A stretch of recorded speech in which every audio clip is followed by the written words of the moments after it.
Cathedral of Flesh, a chronicle of cerebral discovery. In the year 1861, on a grey April morning in the ancient necropolis of Bicêtre,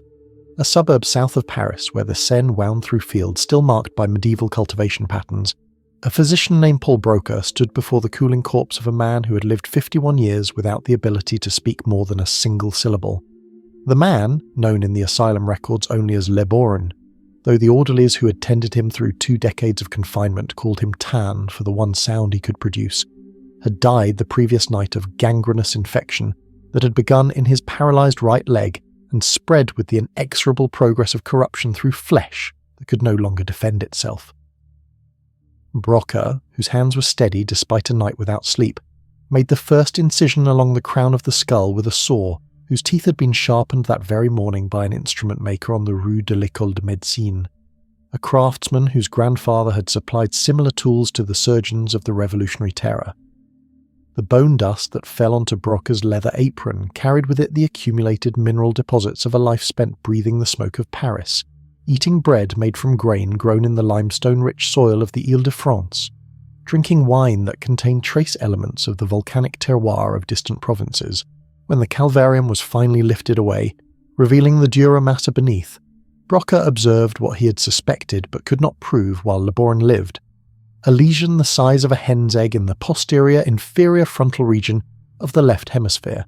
a cavity where tissue had died and liquefied years before, taking with it the mysterious capacity to transform thought into articulated sound, while leaving intact the ability to understand language, to think, to feel rage and joy and the full spectrum of human emotion that Le Bourne had expressed through gestures in his eyes until the final dimming. But to understand why this moment in a Parisian morgue represented a revolution in human self-knowledge, one must travel backward through centuries of speculation and superstition to an age when the brain itself was considered merely a cooling organ for the blood, a radiator of excess heat, while the true seat of thought and soul was placed in the heart, the liver, even the stomach. In ancient Egypt, during the 3rd dynasty, when the step pyramid of Djoser rose from the sands at Saqqara, around 2650 BCE, the embalmers who prepared bodies for eternity would insert a long bronze hook through the nostril, pierce the ethmoid bone, and extract the brain in pieces, discarding it as waste while carefully preserving every other organ in canopic jars, each protected by its own deity. The Egyptian word for brain, Ais, appeared in medical papyri with a determinative symbol suggesting something soft and contemptible, while the heart, Ib, was weighed against the feather of Maat in the afterlife, the final arbiter of a soul's worth. Yet within these same papyri, preserved in the dry climate that mummified kings and commoners alike, there existed the first recorded observations of what we now recognise as neurological truth.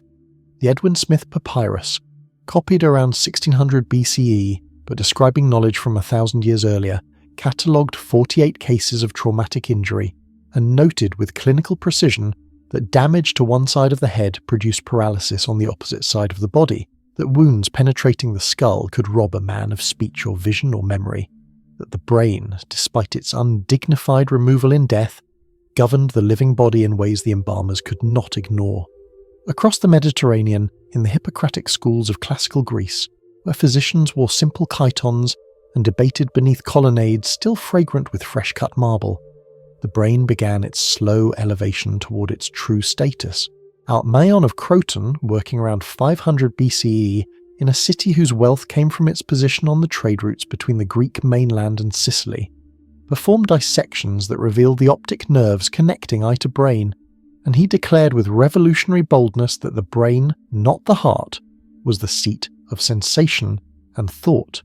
His contemporary Hippocrates, whose name would become synonymous with medical ethics, though he likely authored only a fraction of the texts attributed to him, wrote that, "From the brain and from the brain only arise our pleasures, joys, laughter and jests, as well as our sorrows, pains, griefs and tears," words that would be ignored, disputed and forgotten for centuries before their vindication. In the same era, Athenian philosophers walking beneath the olive trees of the Academy debated whether epilepsy was divine possession or a disease of the brain,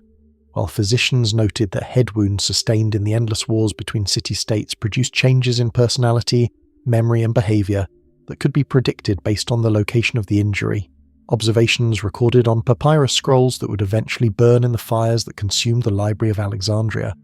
taking with them knowledge that would need to be rediscovered through centuries of renewed ignorance. The challenge these ancient investigators faced was one of sheer complexity, beyond the scope of their most sophisticated imaginings. The human brain contains approximately 86 billion neurons,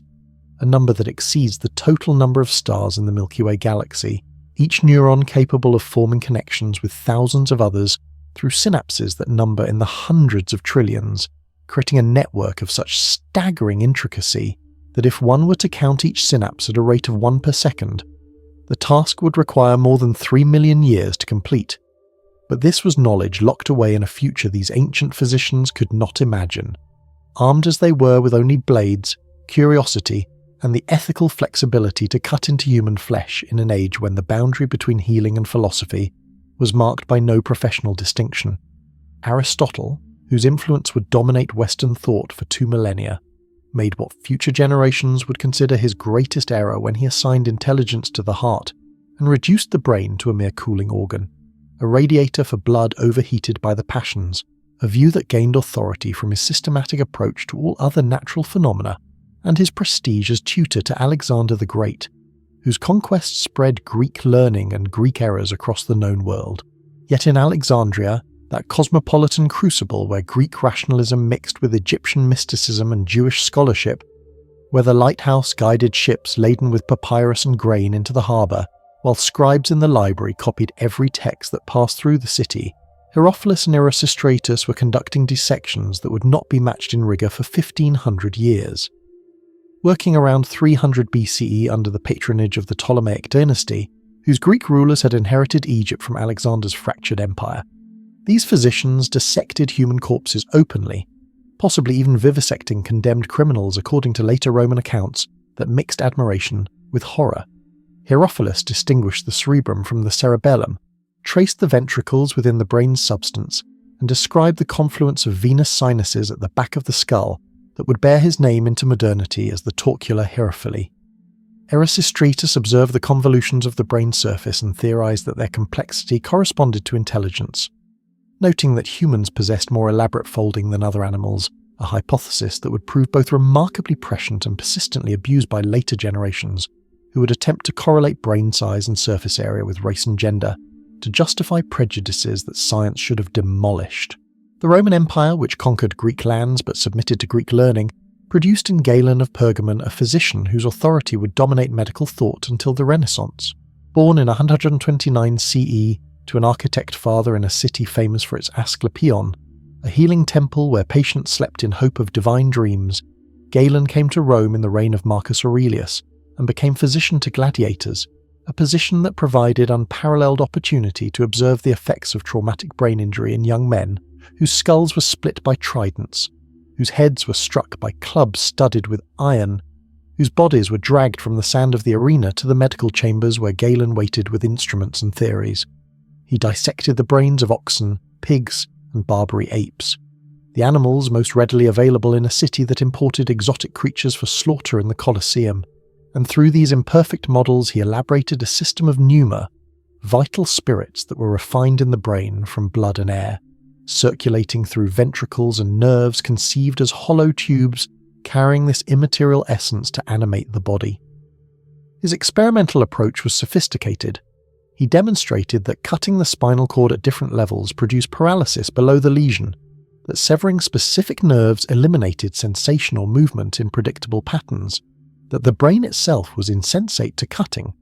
a fact that would prove crucial to future neurosurgery. Yet his conviction that the soft brain tissue was merely the generator of pneuma, while the ventricles, those fluid-filled cavities within the brain's substance, were the true seat of mental function, would mislead medicine for 14 centuries, preserved and transmitted by Arab physicians who kept Greek learning alive through the European Dark Ages, copied in monastery scriptoria, where monks who knew no Greek transcribed Latin translations of Arabic versions of Galen's works, introducing errors that compounded with each transmission. In the year 1316, in Bologna, where Europe's oldest university had grown from informal gatherings of law students, into a chartered institution with the power to grant degrees, a physician named Mondino de Luzzi conducted the first documented public dissection of a human body since classical antiquity, working before an audience of students in a theatre constructed specifically for this purpose, a wooden amphitheatre where social hierarchy determined seating, professors in chairs, advanced students on benches, junior students standing. The body was that of a criminal, a woman executed for crimes whose nature the records do not specify, and Mondino worked quickly, racing against putrefaction in an age before refrigeration, before the chemical preservation techniques that would later allow leisurely study, and his dissection proceeded according to medieval practical priorities. First the abdomen, whose organs decayed most rapidly, then the thorax, and finally the head, which could wait longest. When he finally opened the skull, Mondino saw what Galen had described, and confirmed the ancient physician's account, because he expected to see it, because the weight of textual authority was so crushing that observation itself became theory-laden, eyes perceiving what learning had prepared them to find.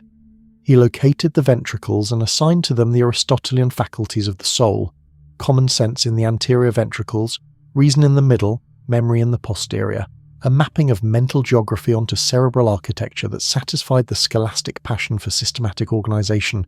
while ignoring the actual tissue that surrounded these cavities, tissue that Mondino considered mere structural support, walls to contain the chambers where thought actually occurred. The transformation of anatomy from textual authority to empirical observation required both technological advancement and cultural revolution, forces that converged in the 16th century when Europe's economy, shattered by plague and war, began its recovery through trade routes that brought spices from the East and silver from the New World. In Padua, in 1537, a young Belgian student named Andreas Vesalius arrived to study medicine at a university famous for its anatomical teaching,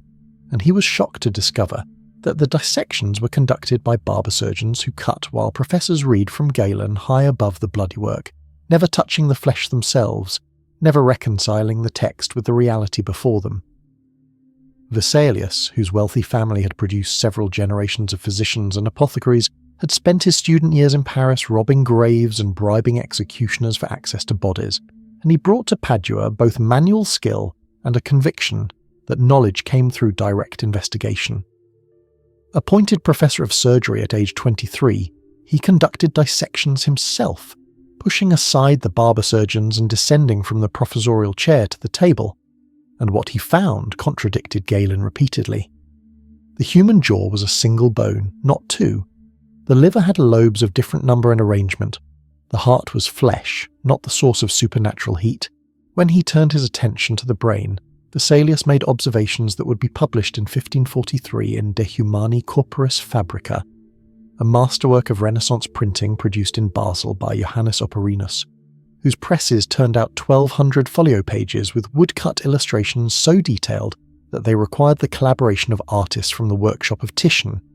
images that transformed anatomical illustration from crude schemas to works of art where flayed muscles were posed like classical statues against Italianate landscapes. In these illustrations and the text that surrounded them, Vesalius described the brain with unprecedented accuracy. The corpus callosum connecting the hemispheres, the carefully delineated layers of meninges protecting the delicate tissue, the actual path of nerves from brain to spinal cord and out to the body. Yet even Vesalius could not entirely escape Galen's long shadow. He demonstrated that the ventricles varied in size and shape between individuals and did not obviously correspond to mental faculties, but he could not bring himself to declare them irrelevant, because if not the ventricles, then what? The brain tissue itself was so uniform in appearance, so undifferentiated to the naked eye, and the crude magnifying glasses available in the 1540s, that locating specific functions within its substance seemed impossible. The publication of De Fabrica in 1543, the same year Copernicus published his heliocentric theory, represented a parallel revolution. Both men displaced humanity from the centre of their respective universes, Copernicus from cosmic centrality, Vesalius from the comfortable certainty of ancient authority, and both faced resistance from institutions invested in old knowledge. Though Vesalius, working on bodies rather than theology, faced less organised opposition than the astronomers who followed Copernicus would encounter from the Church. The 17th century brought instruments that transformed observation. The compound microscope, developed through the competitive innovation of Dutch spectacle makers and Italian experimenters, revealed worlds within worlds, though the brain's secrets resisted even this new technology, because neural tissue, soft and translucent, required preparation techniques not yet invented. The English physician Thomas Willis, working in Oxford during the 1660s, while England recovered from civil war and regicide, conducted dissections in collaboration with Christopher Wren, who brought his architect's eye for structure to anatomical illustration, and Richard Lower, who would later conduct pioneering blood transfusion experiments. Willis, a royalist who had hidden from Cromwell's forces and celebrated the Restoration, believed that studying the brain would reveal the physiological basis of reason that distinguished men from beasts and, within humanity, the educated from the savage, assumptions that reflected his social position and would influence how brain research was interpreted for centuries. His Cerebrae Anatomy of 1664 coined the term neurology and described the circle of arteries at the brain's base that still bears his name, the Circulus arteriosus Willisi, a redundant blood supply system that protects the brain from stroke by allowing flow from multiple sources, an engineering solution that Willis recognized as evidence of design, divine or natural. More significantly, Willis argued against ventricular function and proposed that the brain substance itself was the organ of thought, with different regions responsible for different mental operations, a localization theory that was correct in principle, though wrong in almost every specific assignment he proposed, placing imagination in the corpus streatum and memory in the cortex through reasoning that mixed anatomical observation with philosophical assumption. The brain that Willis described was not the isolated organ of modern neuroscience, but an entity thoroughly integrated with contemporary understanding of chemistry, mechanics, and theology. He conceived of animal spirits as real, material substances, subtle fluids produced by fermentation of blood, conducting sensation and motion through nerves he described as hollow tubes, despite microscopic evidence to the contrary that he chose to ignore. This was characteristic of 17th century science, where observation and theory were often at odds, where experimental evidence competed with mechanical philosophy, where the new scientific societies, the Royal Society in London, the Académie des Sciences in Paris, created spaces for gentlemen scholars to debate nature while maintaining social hierarchies that excluded women, the poor, and those whose birth or religion made them unacceptable, regardless of talent. The brain became a battleground for larger conflicts about the nature of matter and spirit, mechanism and vitalism, the soul's location and the body's automation. Descartes, writing in Dutch exile to avoid Catholic censure, had placed the soul's interaction with body in the pineal gland, choosing this small midline structure because it appeared singular in a brain otherwise characterized by bilateral symmetry, and because he needed some point of contact between his immaterial thinking substance and the mechanical extended substance of the body. This solution satisfied no one fully but captured the central problem that haunted neurology. How does matter think? How do chemical reactions and electrical impulses, for that is what neural activity would prove to be, produce the subjective experience of consciousness, the qualitative sensation of seeing red or feeling pain or experiencing the peculiar emotion evoked by a minor key played on strings at dusk? The 18th century brought electricity from laboratory curiosity to neurological relevance through experiments that mixed insight with showmanship. Luigi Galvani, a physician and obstetrician in Bologna, was dissecting frogs in the 1780s in his laboratory, overlooking a courtyard where his wife Lucia managed the household and assisted his research, a collaboration typical of scientific families where women's work went unacknowledged in publication though essential in execution. The frogs were destined for a completely different investigation. But while their legs lay on a table near an electrical machine being used for other purposes, Galvani's assistant touched a metal scalpel to a crural nerve and the leg convulsed violently, though disconnected from the brain and heart, though the frog was dead and dissected. Galvani's systematic investigation of this phenomenon, published in 1791 as De Viribus Electricitatis in Motu Musculari Commentarius, proposed that animal tissue itself generated electricity, that nerves conducted an electrical fluid rather than pneumatic spirits,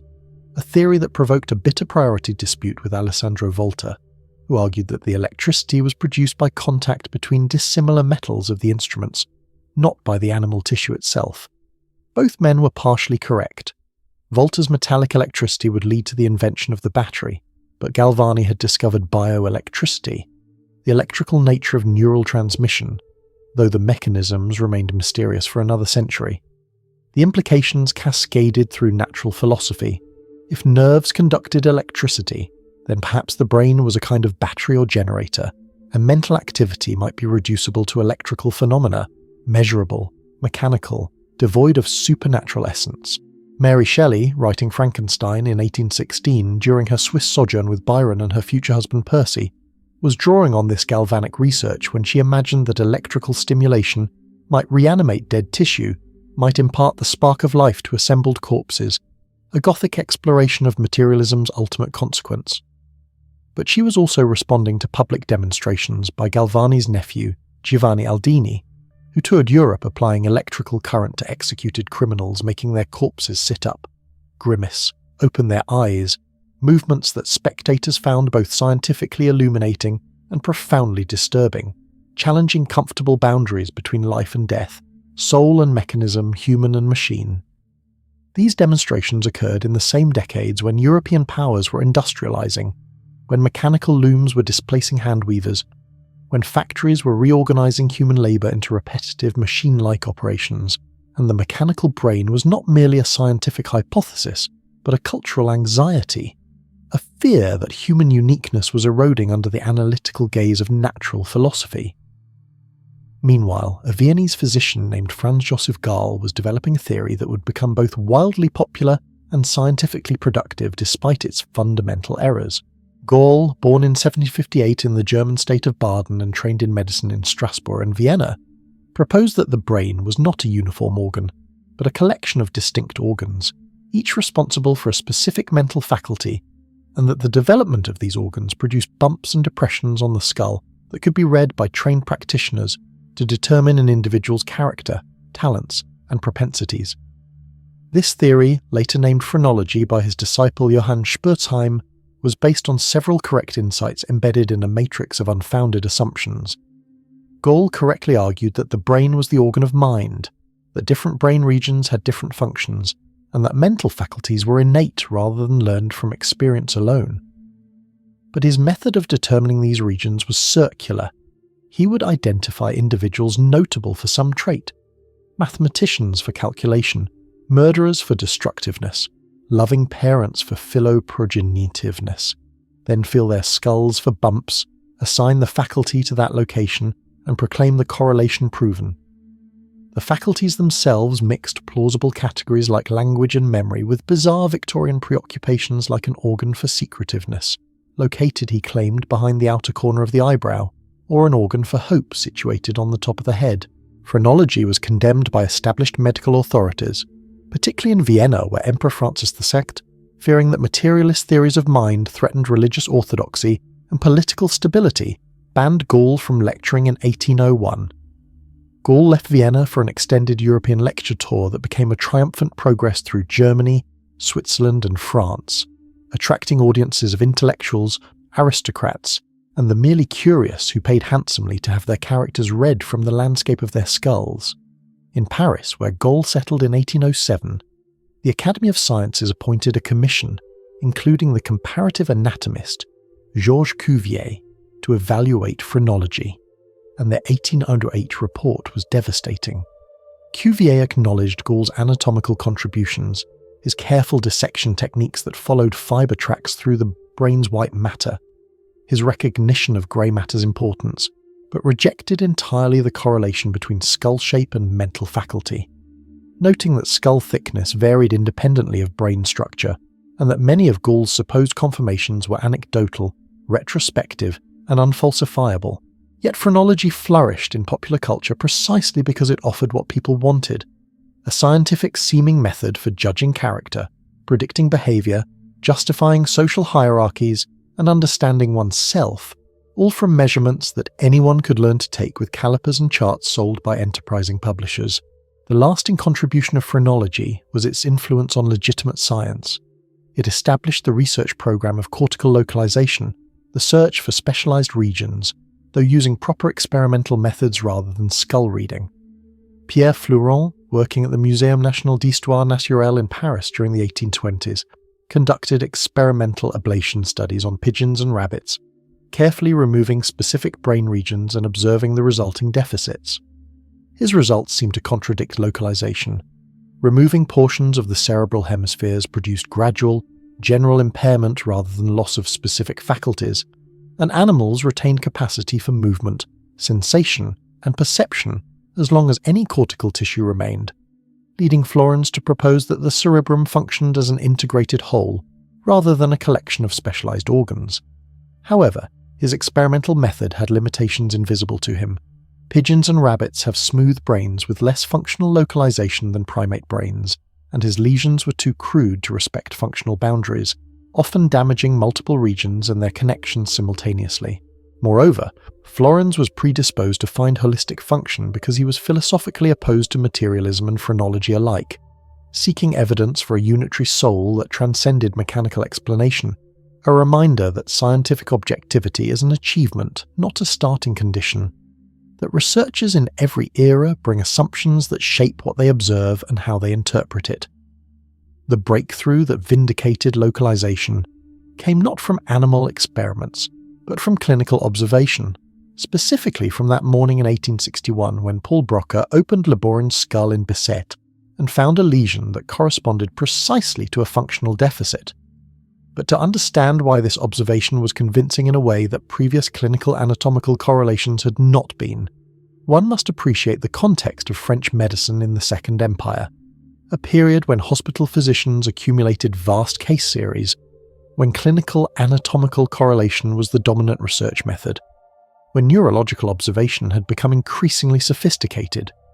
Jean-Baptiste Bouillot, who had been Broca's teacher, had proposed in the 1820s that speech was localized in the frontal lobes based on cases where frontal damage produced aphasia. But his evidence was disputed, and his theoretical framework still mixed phrenological assumptions with legitimate observation. What made Laborin's case definitive was Broca's presentation to the Société d'Anthropologie de Paris, a group Broca himself had founded, and where debates about brain function intersected with contemporary arguments about human races, cranial capacity and intelligence, debates that were deeply infected with racist assumptions that would use every neurological discovery to justify European colonialism and slavery in the Americas.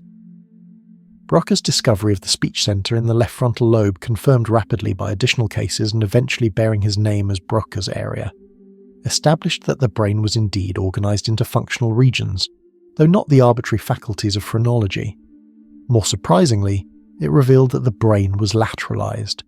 Language was not represented equally in both hemispheres, but specifically in the left,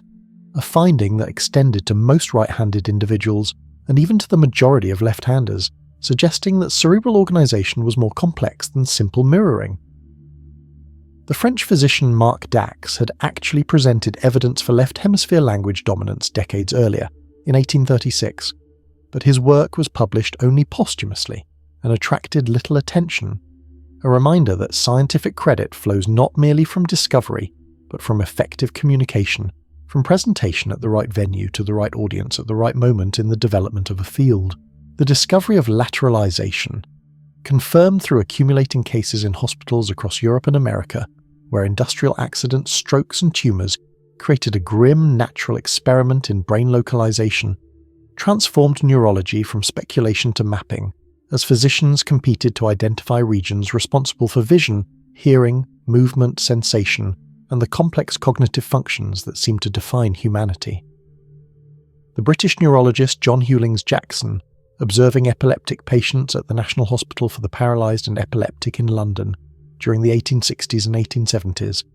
noted that seizures often began with twitching in a specific part of the body, perhaps a thumb or corner of the mouth, then spread in an orderly progression to adjacent body parts, suggesting that the motor cortex was organized so metatopically, with neighboring brain regions controlling neighboring body parts. This observation would later be confirmed and elaborated by neurosurgeons, but Jackson's contribution went deeper. He proposed a hierarchical organization of nervous function, with reflexes at the spinal level, coordinated movements at the brainstem level, and voluntary action controlled by the cortex. a vertical organization that complemented the horizontal localization being mapped across the cortical surface. Jackson's theorizing was influenced by Herbert Spencer's evolutionary philosophy, which held that complex organisms and societies developed through progressive differentiation and integration, and Jackson saw the nervous system as a biological instantiation of this principle, where evolution had added new controlling layers atop primitive reflexes, and where disease or injury revealed this layered organization by removing higher controls and allowing lower, more primitive functions to emerge uninhibited. The late 19th century witnessed an explosion of neurological mapping, driven by improved microscopy and staining techniques that finally made neural tissue visible in detail. Camillo Golgi, working in a small hospital laboratory in Abbiategrasso, a town in the Lombard Plains where he had been appointed chief physician after failing to secure an academic position, discovered in 1873 that treating brain tissue with silver chromate stained a small percentage of neurons in their entirety, revealing for the first time the complete structure of individual nerve cells with all their branching extensions. The method was capricious. Why it stained only some cells and not others remained mysterious, but its results were spectacular,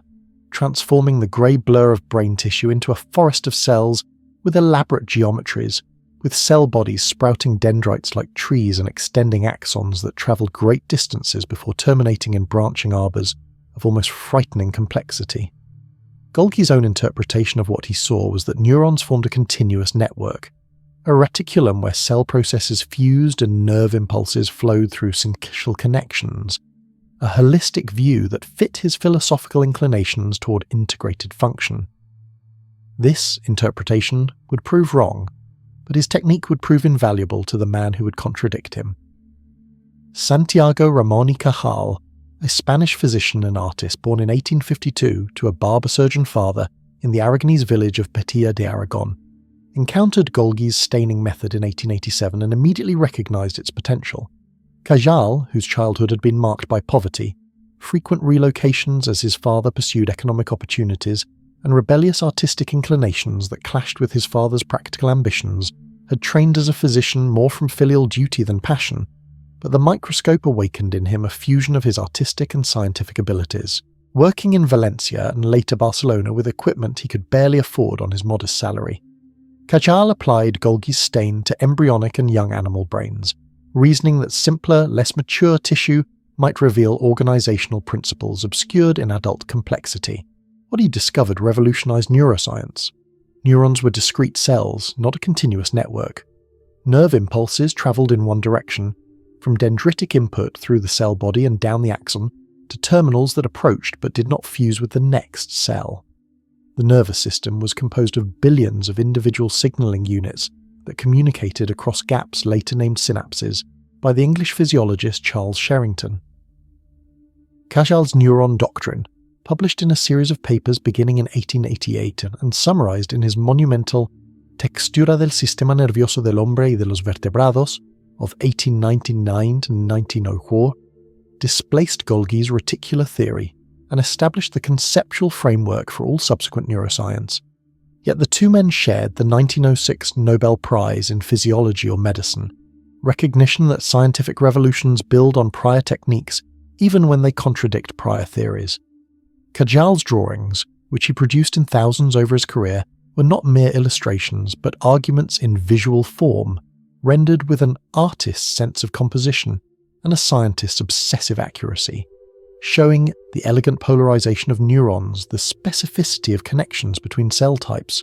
the organizational logic that suggested, even in the absence of functional evidence, that different neural architectures serve different computational purposes. His work on cerebellar cortex revealed repeated circuit motifs, suggesting that the brain solved similar problems with similar wiring patterns. His studies of the retina showed that visual processing began in the eye itself, with complex interactions among photoreceptors, horizontal cells, bipolar cells, amacrine cells, and ganglion cells performing computations before information ever reached the brain, a discovery that anticipated modern understanding of distributed processing and neural coding. The 20th century brought methods that could interrogate living brains rather than fixed tissue, could measure function rather than merely structure, could test hypotheses about cognition through controlled experiment rather than clinical accident. German physiologist Hans Berger, working in Jena in the years following World War I, in which he had served as a military physician, detected electrical activity from the human scalp using electrodes and a sensitive galvanometer, recording in 1924 the first human electroencephalogram, or EEG, which revealed rhythmic oscillations that varied with alertness and attention. Berger, whose interest in brain electricity stemmed from a peculiar personal experience, a riding accident that nearly killed him, occurred at the same moment his distant sister felt compelled to send a telegram asking about his safety, leading him to wonder if brains might communicate through electromagnetic radiation. Worked in obsessive secrecy for years, refining his techniques and accumulating recordings before publishing in 1929, and even then his work was met with skepticism until confirmed by British physiologists with better equipment. The EEG revealed that the brain was never quiet, that even during sleep or anesthesia it hummed with coordinated electrical activity, that different states of consciousness had distinctive electrical signatures, that epileptic seizures were electrical storms sweeping across cortex, and that this activity could be recorded non-invasively, opening possibilities for diagnosis and eventually for understanding cognition itself. The Canadian neurosurgeon Wilder Penfield, operating on epileptic patients at the Montreal Neurological Institute during the 1930s through 1950s, took advantage of a unique opportunity. Brain surgery at that time was performed under local anesthesia with the patient awake, because brain tissue itself has no pain receptors, and Penfield could therefore stimulate the cortical surface with weak electrical currents and ask patients what they experienced. Methodically mapping motor, sensory and language cortex in hundreds of patients, before removing epileptic foci, Penfield created homunculus maps showing the disproportionate cortical representation of hands, lips and tongue, body parts with fine motor control or high sensitivity, versus the compressed representation of trunk and legs. More dramatically, stimulation of temporal cortex produced complex experiential phenomena. Patients reported vivid memories, detailed and specific, like watching a scene from their past. They heard music, smelled odours, felt emotions disconnected from current circumstance. These observations suggested that memories were localised to specific cortical sites, a conclusion that Penfield embraced but that later research would complicate, showing that memory is distributed and reconstructive rather than stored like a recording in a particular place. The discovery of neurotransmitters, the chemical messengers that carry signals across synaptic gaps, emerged from pharmacological research that intersected unexpectedly with neurology. Otto Lowy, working in Graz, Austria before World War I, performed a deceptively simple experiment inspired by a dream. He isolated two frog hearts, one with its vagus nerve intact, stimulated the nerve to slow the first heart, then transferred the fluid bathing that heart to the second heart and observed that it too slowed, proving that nerve stimulation released a chemical substance rather than operating purely electrically. This substance, which Lowy called Vagusstoff, and which was later identified as acetylcholine, was the first neurotransmitter discovered, but dozens more would follow: norepinephrine, dopamine, serotonin, GABA, glutamate, each with specific patterns of distribution, specific receptor types, specific roles in circuits that controlled movement, mood, arousal, learning, and every other aspect of neural function. The neurotransmitter concept transformed pharmacology and psychiatry. If mental illness resulted from chemical imbalances, then chemicals might restore balance, a logic that led to development of chlorpromazine for schizophrenia in the 1950s, imipramine for depression, and eventually the profusion of psychoactive drugs that would reshape psychiatric practice and raise profound questions about the relationship between brain chemistry and selfhood, between biological intervention and personal autonomy. The second half of the 20th century witnessed an acceleration of discovery enabled by technologies that seemed almost miraculous compared to the silver stains and electrodes of earlier eras. The development of computed tomography in the 1970s allowed three-dimensional visualization of brain structure in living patients, revealing tumours, strokes, and hemorrhages without opening the skull. Magnetic resonance imaging, introduced clinically in the 1980s, provided even better soft tissue contrast and could be adapted to functional imaging, measuring brain activity indirectly through blood flow changes, creating four-dimensional maps of cognition as subjects performed tasks while inside the scanner. positron emission tomography allowed measurement of neurotransmitter receptor distribution and metabolic activity. Optogenetics, developed in the 2000s, used light-sensitive proteins to control specific neurons with millisecond precision, allowing researchers to test causal relationships between neural activity and behavior rather than merely correlating them. Each technological wave brought new findings that complicated simple stories. Consciousness was not localized to any single region, but emerged from interactions across distributed networks. Memory formation required molecular changes within synapses that altered gene expression and protein synthesis. Adult brains retained surprising plasticity, growing new neurons in specific regions and reorganizing connections in response to experience, injury, or training. The human brain, that 1.5 kilograms of wrinkled tissue consuming 20% of the body's energy while comprising only 2% of its mass, revealed itself as an organ of staggering specialization and integration, where 100 billion neurons and even more glial support cells collaborated in circuits that range from stereotyped reflexes to flexible reasoning, from automatic recognition to creative synthesis. The visual cortex was organized in columns that responded to edges at different orientations, then combined this information in higher areas that recognized shapes, colors, motion, and eventually faces and objects, a hierarchical processing stream that began in the retina and culminated in regions where neurons responded to specific individuals, the so-called grandmother cells that fired when a person saw images of Jennifer Aniston or Halle Berry or the Sydney Opera House. Cells that seemed absurdly specific but represented the endpoint of abstraction from raw sensory data.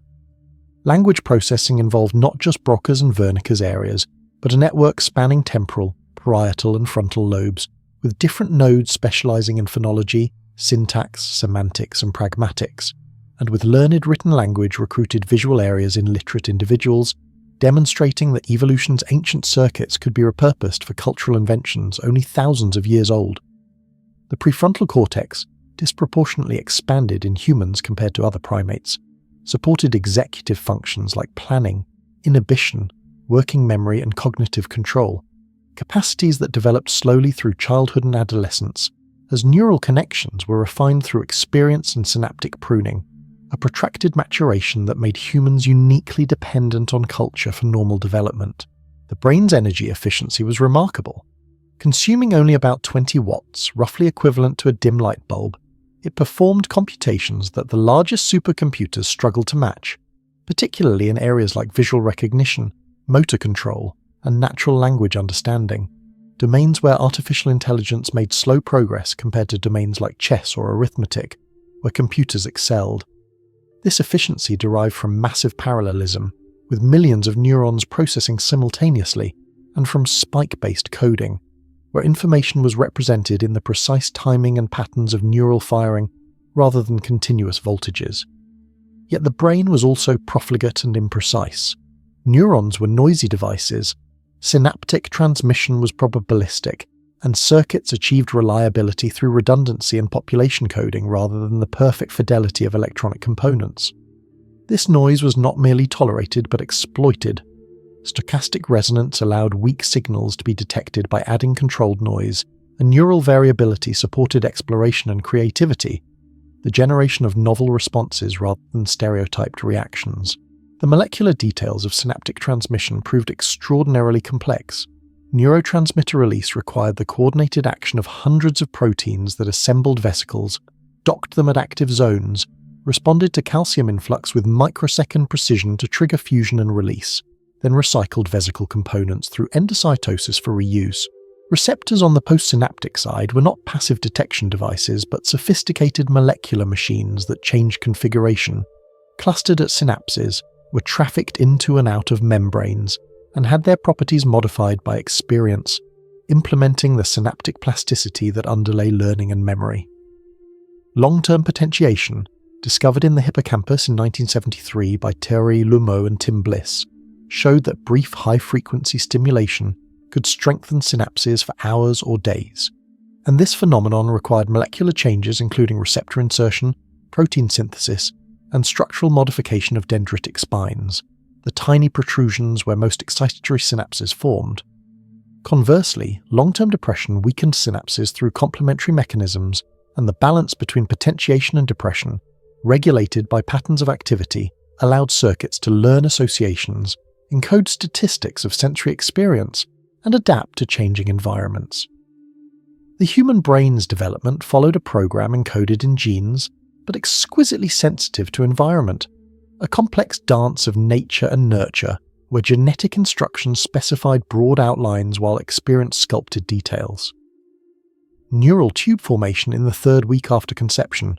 required precise molecular gradients that patterned the developing nervous system along head-tail and back-belly axes, with mutations in these patterning genes causing catastrophic malformations. Neurogenesis occurred in proliferative zones where stem cells divided asymmetrically, producing neurons that migrated sometimes enormous distances along glial scaffolds to reach their final positions, a journey guided by chemical attractants and repellents in a process that, if disrupted by alcohol, infections, or genetic mutations, caused malformations ranging from subtle learning disabilities to profound intellectual impairment. Axons navigated to their targets using growth cones, muscle tips that extended and retracted filopodia sensing environmental cues, sometimes travelling paths longer than the entire embryo to make connections that were initially imprecise but refined through activity-dependent competition, where neurons that fired together wired together, while inactive connections withered and were eliminated. This sculpting continued through childhood and adolescence. At birth, the human brain had most of its neurons but only a fraction of adult synaptic density, and the subsequent years added connections in an exuberant overgrowth, followed by pruning that eliminated roughly half of all synapses by adulthood, refining circuits through use, making brains increasingly efficient at tasks they practiced while losing flexibility for tasks they neglected, a neural basis for critical periods in language learning, musical training, and social development. The pathologies of the brain, studied in neurological clinics and psychiatric hospitals, where suffering drove knowledge forward through grim necessity, revealed the fragility of the organ and the specificity of its organization. Alzheimer's disease, first described by Alois Alzheimer in 1906 in a 51-year-old woman with progressive memory loss and paranoia, was characterized by plaques of misfolded amyloid protein between neurons and tangles of hyperphosphorylated tau protein within neurons, initially affecting hippocampus and entorhinal cortex before spreading more widely, progressively erasing first recent memories, then remote memories, then selfhood itself, leaving patients who could not recognize their children or remember their own names. Parkinson's disease resulted from degeneration of dopaminergic neurons in the substantia nigra, producing tremor, rigidity, and slowness of movement, symptoms that could be temporarily alleviated by L-DOPA, a dopamine precursor, though this treatment brought its own complications including dyskinesias and, in some patients, impulse control disorders that revealed dopamine's role in motivation and reward.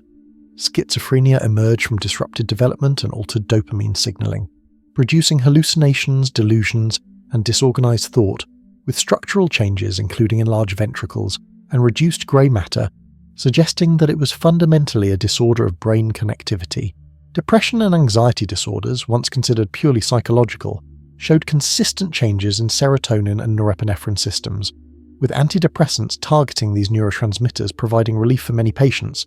though the mechanisms remained incompletely understood and individual responses unpredictable. Reminders that psychiatric illness was heterogeneous, and that brain chemistry was necessary but not sufficient explanation for subjective experience. The immune system of the brain, long thought to be privileged and isolated behind a blood-brain barrier that excluded most blood-borne substances, proved upon closer investigation to be complex and active.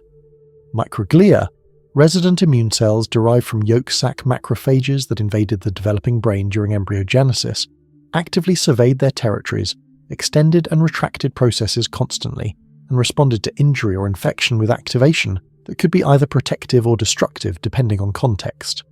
Chronic microglial activation appeared to contribute to neurodegenerative diseases, with inflammatory processes exacerbating damage in Alzheimer's disease, Parkinson's disease, and multiple sclerosis,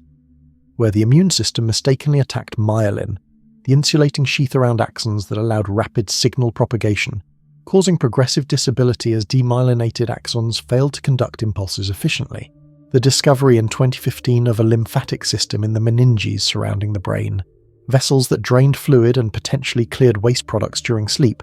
challenged the dogma of immune isolation and suggested new therapeutic targets for conditions where protein aggregation and waste accumulation contributed to pathology. The brain's metabolism depended absolutely on continuous blood flow, delivering glucose and oxygen, with unconsciousness occurring within seconds of circulatory arrest and irreversible damage within minutes, a vulnerability that made stroke one of the leading causes of death and disability worldwide. Ischemic strokes from blocked arteries and hemorrhagic strokes from ruptured vessels both caused damage through a cascade of events, initiated by energy depletion. Ion pumps failed, membranes depolarized, glutamate flooded synaptic clefts and overstimulated receptors causing calcium influx that activated destructive enzymes.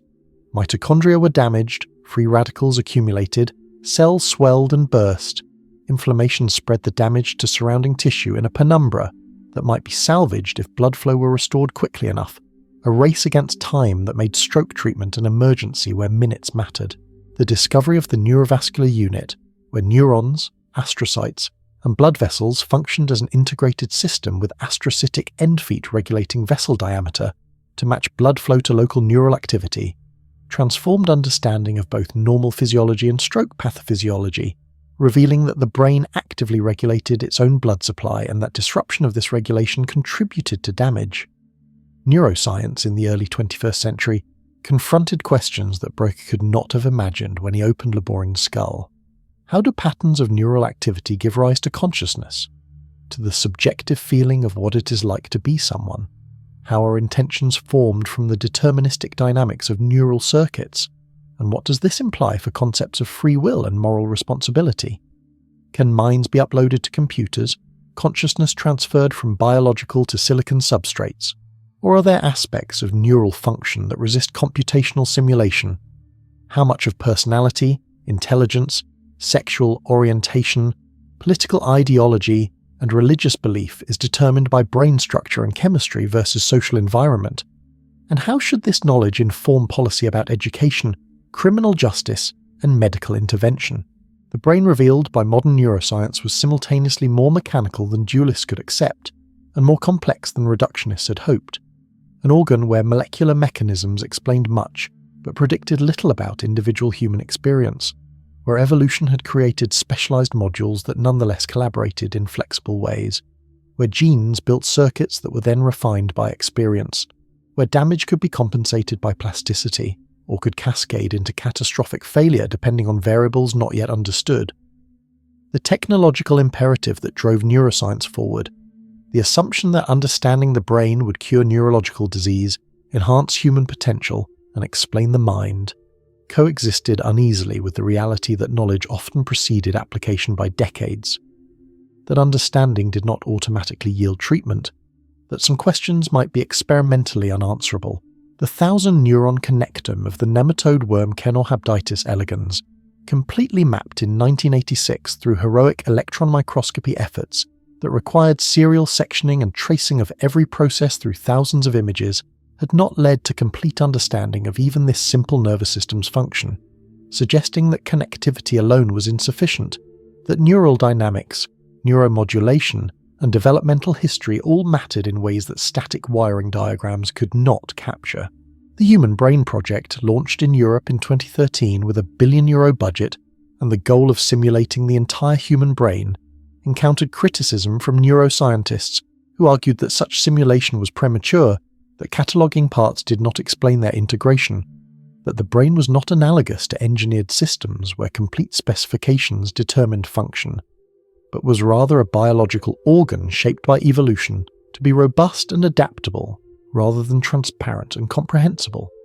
The brain that emerged from centuries of investigation was an organ of paradoxes, exquisitely specialized yet remarkably plastic, precisely wired yet probabilistic in function, shaped by genes yet dependent on experience, producing the unity of conscious experience from the parallel activity of billions of independent neurons. The facts accumulated. The blood-brain barrier that protected neural tissue from toxins and pathogens while presenting obstacles to drug delivery, the cerebrospinal fluid that cushioned the brain and cleared metabolic waste, the glymphatic system that was most active during sleep, suggesting sleep's essential role in brain maintenance. The neurogenesis in the hippocampus that continued throughout life and was modulated by exercise, stress, and antidepressants. The mirror neurons in premotor cortex that activated both when performing actions and when observing others perform them, suggesting a neural basis for imitation and empathy. The default mode network that was active during rest and mind wandering, suppressed during focused tasks, and showed altered connectivity in psychiatric conditions. The gut microbiome that influenced brain development and function through immune, endocrine, and neural pathways, revealing that the brain was not isolated but embedded in a body that extended even to bacterial symbionts in the digestive tract. In a laboratory in Paris, not far from Bicêtre where Broca had worked, modern researchers used functional MRI to map brain activity in patients emerging from vegetative states, detecting signs of consciousness in individuals who could not move or communicate, raising ethical questions about termination of care and the very definition of personhood. In California, neuroscientists recorded from hundreds of electrodes implanted in paralyzed patients' motor cortex, decoded intended movements from neural firing patterns, and used these signals to control robotic arms and computer cursors, creating brain-machine interfaces that bypassed damaged spinal cords. In Japan, induced pluripotent stem cells were differentiated into neurons and organized into three-dimensional cerebral organoids, miniature proto-brains that developed layered cortical structures and spontaneous electrical activity, blurring boundaries between models and entities that might themselves possess some dim form of sentience. In Geneva, physicists and neuroscientists collaborated to simulate cortical columns in supercomputers, reproducing some but not all properties of biological circuits, learning as much from failures as successes about what made brains different from conventional computers. The accumulation of facts about the brain had not resolved the fundamental mystery of consciousness, but had transformed it from a philosophical question to a scientific problem, from speculation to experiment, from wondering how matter thinks to mapping exactly which matter thinks what. The human brain that began as a cooling organ in Aristotle's conception, that was discarded as waste by Egyptian embalmers, that Galen studied in Gladiators and Willis described with Wren's illustrations, that Le Bon's damaged brain revealed to Broca, that Cajal rendered in his beautiful drawings, that Penfield stimulated in conscious patients, that molecular biology reduced to genes and proteins and neurotransmitters, that brain imaging made luminous in colours representing activity levels, remained in essential ways mysterious, an organ that studied itself, a 3-pound universe that contained models of the external world and models of itself, that generated these words and comprehended them, that felt wonder at its own complexity and fear at its fragility,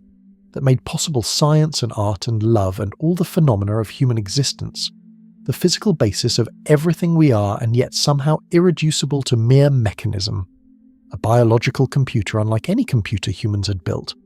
a network more intricate than the internet with nodes that were themselves complex systems, an evolutionary solution to the problem of surviving in a changing world that had produced, apparently as a side effect of its problem-solving capacity, the ability to ponder its own origins and question its own nature, to discover incrementally through centuries of investigation the facts of its own structure and function, each fact a piece of a puzzle too large to see whole, each discovery revealing new questions more profound than those it answered,